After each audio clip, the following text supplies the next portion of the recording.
Баршаларыңызға ассалаумалейкум. Сіздермен бірге Жансая каналыма қош келдіңіздер. Қасиетті Рамазан айы баршамызға құтты болсын.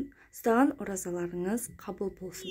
Бүгін мен сіздермен осы қасиетті айға байланысты күнде қажетті, оқылуы қажет 3 дұғамен бөліскім келіп отыр.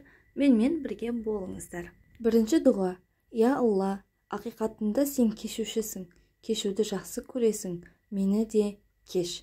Бұл дұғаны ғалымдар көбінесе қадір жөнінде оқуға кеңес береді. Бұл дұға байқағандарыңыздай кешірім сұрау дұғасы. Пайғамбарымыз саллаллаху алейхи уассаламның өзі хадистерде келтірілгендей кемінде 70 рет күніне истихфар ететін. Сондықтан да осы айда осы дұғамен қатар истихфарды көбірек айтуды ұмытпаңыз.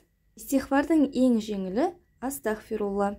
Алла баршамыздың біліп, білмей істеген күнәларымызды кешірсін. Әмин.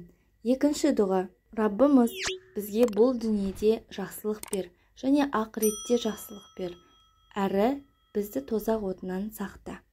Байқасаңыздар, бұл біздің күнделікті 5 уақыт намазымызда оқып жүрген Раббана әтина дұғасы.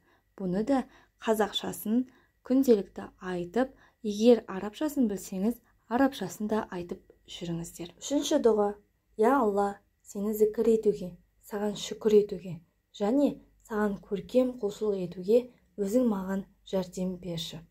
Осы қасиетті айда Алла Тағала бізге күш-қуат бермесе, жәрдем бермесе, біз құл ретінде ораза ұстауға да шамамыз жетпей қалады. Сондықтан да Алла Тағаладан үнемі жәрдем сұрап жүрейік.